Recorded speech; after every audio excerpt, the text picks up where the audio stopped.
ত্রয়োদশ জাতীয় সংসদ নির্বাচনে বিপুল সংখ্যক আসনে নির্বাচিত হওয়ায় দেশবাসীকে আন্তরিক শুভেচ্ছা জানিয়েছে বিএনপি। একই সঙ্গে বিএনপির পক্ষ থেকে কোনো আনন্দ মিছিল কিংবা কোনো সভা করা যাবে না বলেও দলটির পক্ষ থেকে জানানো হয়েছে।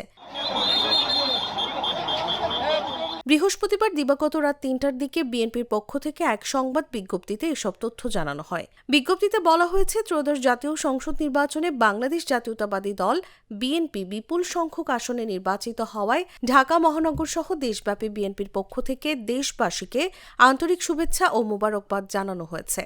এই উপলক্ষে শুক্রবার সাবেক প্রধানমন্ত্রী মরহুমা খালেদা জিয়ার বিদেহী আত্মার মাগফিরাত এবং দেশবাসীর প্রতি শুভ কামনায় বিএনপির উদ্যোগে ঢাকাসহ দেশব্যাপী মসজিদে মসজিদে জুমার নামাজ শেষে দোয়া অনুষ্ঠিত হবে। তবে উল্লেখ থাকে যে জাতীয় সংসদ নির্বাচনে বিপুল ভোটে বিজয়ী হওয়ায় বিএনপির পক্ষ থেকে কোনো আনন্দ মিছিল কিংবা কোনো সভা করা যাবে না।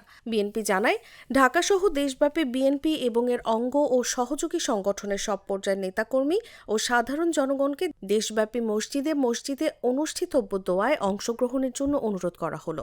একই সঙ্গে সারা দেশে মন্দির, গির্জা ও প্যাগোডা সহ অন্যান্য উপাসনালয়ে স্ব ধর্মীয় সম্প্রদায়ের মানুষদের সৃষ্টিকর্তার নিকট প্রার্থনা করার জন্য অনুরোধ করা হলো। নিউজ ডেস্ক, জাগো নিউজ।